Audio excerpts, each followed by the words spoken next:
A vida, em sua essência, é um mosaico de experiências, algumas luminosas e outras sombreadas, moldando quem nos tornamos a cada passo.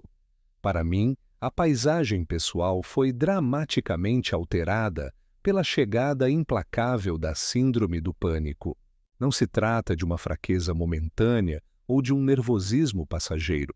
É uma tempestade interna avassaladora, capaz de paralisar e desmantelar a normalidade com uma ferocidade aterradora. Antes de ser um diagnóstico, era uma sensação visceral de desastre iminente, um medo sem rosto que se aninhava no peito, apertando a garganta e roubando o ar.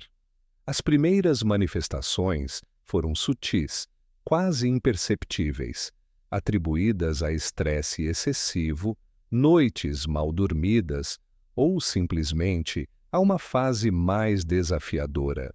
Contudo, a frequência e a intensidade desses episódios escalaram, transformando o familiar em um campo minado de ansiedade. O problema se cristalizou quando o pânico deixou de ser um visitante ocasional para se tornar um morador permanente, ditando regras e limitando meu mundo de forma brutal. Tarefas cotidianas, antes automáticas e sem esforço, transformaram-se em montanhas intransponíveis. Sair de casa tornou-se um ato de coragem extrema, pois qualquer estímulo, um barulho inesperado, uma multidão, a simples antecipação de um compromisso, podia desencadear a reação em cadeia que culminava em um ataque de pânico. Era como se o corpo, traindo a própria mente, entrasse em um estado de alerta máximo, sem motivo aparente. O coração disparava como um tambor descontrolado, a respiração ofegava, as mãos tremiam incontrolavelmente e uma sensação terrível de perda de controle, de que a morte era iminente, tomava conta de tudo. O mundo exterior ganhava contornos distorcidos, ameaçadores, enquanto o meu universo interior se reduzia a um grito silencioso de socorro. O que torna essa narrativa particular não é apenas a batalha contra a síndrome do pânico em si, mas a forma como essa condição, muitas vezes incompreendida e estigmatizada, quase dilapidou todos os pilares da minha existência. A dificuldade reside em explicar a um mundo que, em grande parte, opera sob a lógica da racionalidade, que um ataque de pânico é uma experiência genuína e devastadora, não uma invenção ou uma busca por atenção. As tentativas de compartilhar o que estava acontecendo frequentemente se chocavam contra um muro de incompreensão, minimização e conselhos simplistas que, embora bem intencionados, apenas intensificavam a sensação de isolamento e inadequação. Acredita-se que o sofrimento deve ter uma causa visível, palpável, algo que possa ser apontado e diagnosticado clinicamente. Mas o que fazer quando a doença reside nos recônditos da mente e do corpo, manifestando-se externamente em sintomas físicos que não condizem com a ausência de perigo real? Essa dicotomia entre a percepção interna de catástrofe e a realidade externa de segurança é uma das facetas mais cruéis da síndrome do pânico, criando um abismo entre o indivíduo e aqueles ao seu redor. O isolamento social tornou-se uma consequência inevitável. A vergonha e o medo de ser julgado me levaram a evitar situações que pudessem desencadear um ataque, o que, por sua vez, me afastou de amigos, familiares e de atividades que antes davam sentido à minha vida. O trabalho, as relações sociais, os hobbies, tudo começou a desmoronar sob o peso da ansiedade constante e dos ataques imprevisíveis. A luta interna era exaustiva, travada em silêncio na maioria das vezes, pois verbalizar a profundidade do meu desespero parecia uma confissão de fraqueza em um mundo que valoriza a resiliência a todo custo. Havia uma constante sensação de estar naufragando em um mar revolto, com a terra firme cada vez mais distante, e a esperança de ser resgatado parecia cada vez menor. A questão que se impunha era como encontrar um caminho de volta à vida quando a própria existência se tornou sinônimo de medo e reclusão? Esta é a jornada que proponho compartilhar, um relato cru e honesto sobre como a síndrome do pânico quase me consumiu por completo.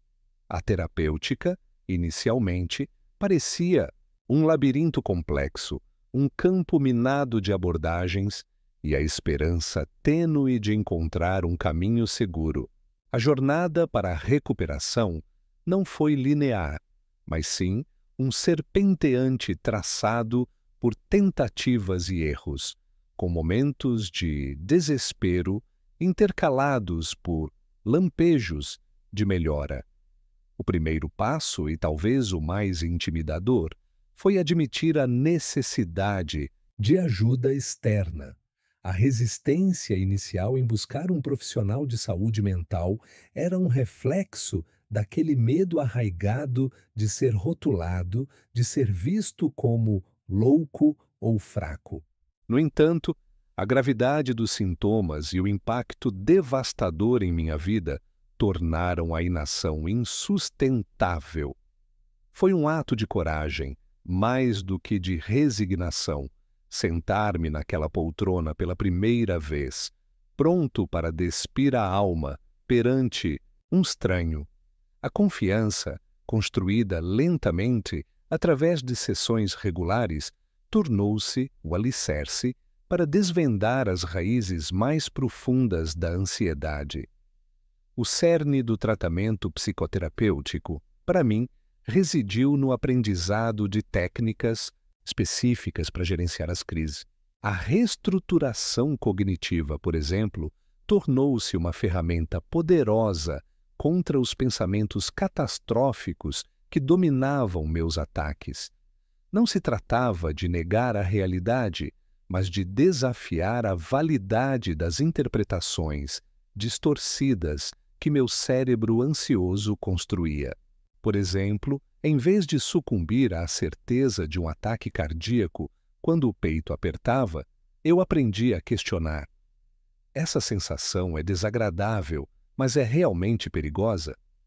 Quais evidências concretas sustentam a ideia de que algo catastrófico está acontecendo agora?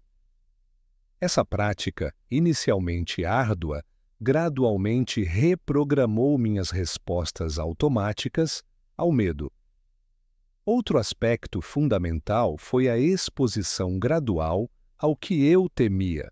Se o medo de multidões me paralisava, o terapeuta me guiava a enfrentar situações sociais controladas, começando com interações breves em locais pouco povoados e avançando progressivamente para ambientes mais desafiadores.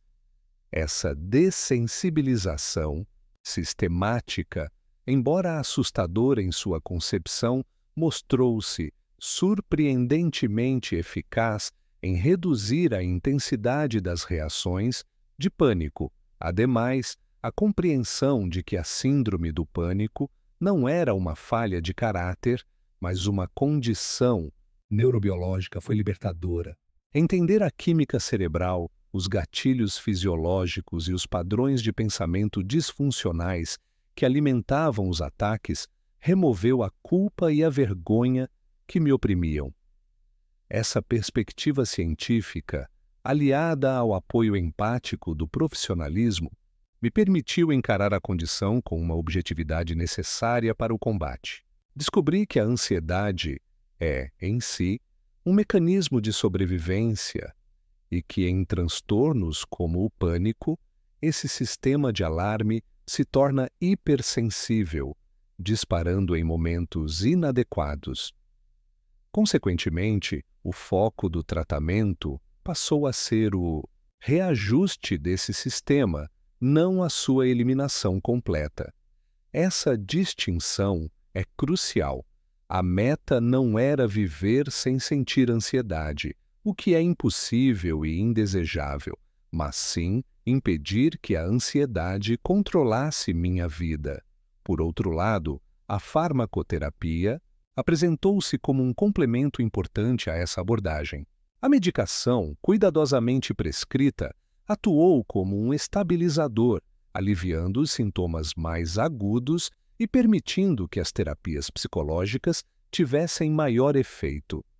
Não se tratava de uma cura mágica, mas de um auxílio farmacológico para tornar o processo de recuperação mais manejável. Foi através dessa combinação sinérgica de acompanhamento psicológico e, onde necessário, medicamentoso, que comecei a vislumbrar a possibilidade não apenas de sobreviver, mas de prosperar novamente. A jornada para redescobrir minha própria força em meio à fragilidade das crises foi um testemunho da resiliência humana e da importância vital de buscar o conhecimento e o apoio adequados. Ao entrelaçar as experiências vividas, percebe-se um fio condutor que, embora por vezes invisível em meio à turbulência, sempre esteve presente: a busca intrínseca pela restauração do controle e da própria identidade. É como se, após percorrer um caminho sinuoso e repleto de sombras, o horizonte começasse a clarear, não por mágica, mas pela aquisição de uma nova perspectiva e de ferramentas refinadas. A resiliência, antes um conceito abstrato, manifestou-se na capacidade de, mesmo após cada recaída, encontrar uma força latente para seguir adiante, reajustando a rota e aprendendo com cada obstáculo. A jornada, portanto, não culminou na erradicação total da adversidade. Isso seria uma simplificação irrealista, mas sim na transformação da relação com ela, transformando o medo paralisante em um alerta manejável. Refletindo sobre este percurso até agora, a complexidade inerente à superação de desafios que residem tanto na mente quanto no corpo torna-se ainda mais evidente. Cada passo na direção da compreensão e do autogerenciamento foi pavimentado com a necessidade de desmantelar crenças arraigadas e de reconstruir peça por peça a percepção de segurança e capacidade. A transição do estado de fragilidade para um de relativa plenitude não se deu por um único evento, mas por uma confluência de esforços conscientes e pela aceitação da necessidade de adaptação contínua.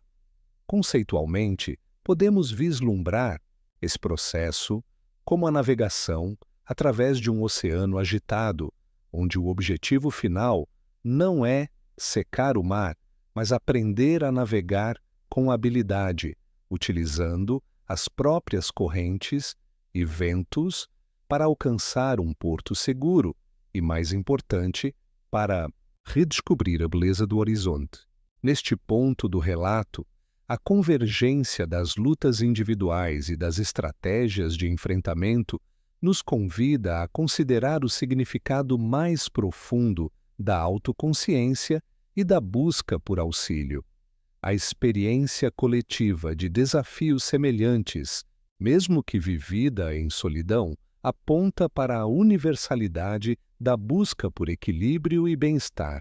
O que antes parecia um fardo intransponível, isolado e inominável, ganha contornos mais claros à medida que se desdobram as etapas de aprendizado e adaptação.